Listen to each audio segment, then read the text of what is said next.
Can I share something that I've learned the hard way? Momentum beats perfection every single time. Early in my leadership journey, I'd spend weeks perfecting a plan before taking any action. Slides, messaging, wireframes, it all looked great on paper, but nothing moved because you can't steer a parked car. I remember one specific idea, a feature that I was really excited about. I'd spent probably 3 months planning it. I had thought through every detail, but while I was still perfecting it, a competitor actually launched something very similar. Not as polished as I had dreamt about, not as ready, but it was out there and it was helping people. And that's when it hit me. Most breakthroughs don't happen in the planning mode. They happen in motion. At Texan Church, our biggest wins have come when we just moved. Even when we weren't 100% ready, even when there were risks. And yes, we've made mistakes, but here's the thing. You can fix mistakes when you're moving.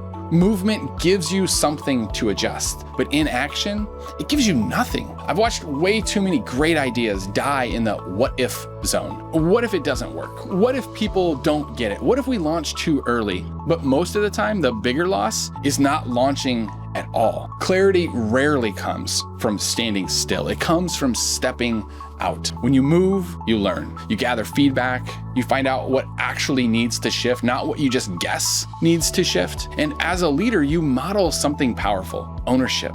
We've built this into our culture with a few simple habits. So let me just share a couple of those. One is the 50 to fix it rule. If something is broken and it costs less than $50 to fix it, you don't need to ask, just fix it. It's our way of saying, we trust you, move. Another is the 1-3-1 model. Don't just bring problems, bring 3 possible solutions and 1 recommendation. It's a mindset shift from bottlenecks to momentum, from questions to ownership. These aren't fancy systems, they're just cultural nudges that add up to a team that doesn't wait around for perfect conditions. And I get it, movement feels risky, but so is standing still. Standing still keeps you safe, but it also keeps you stuck. And if you wait until you're completely confident, if you wait for a flawless strategy, you just might wait forever.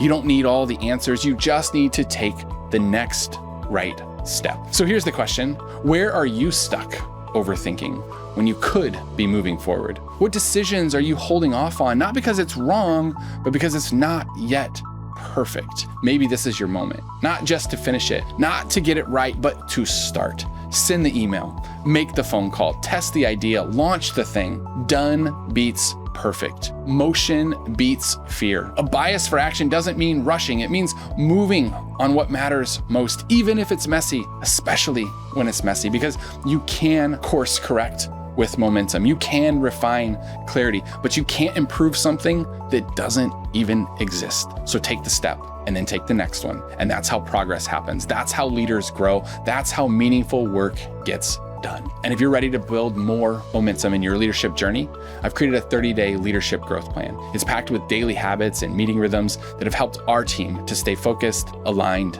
and healthy. And like always, you can grab it using the link in the description.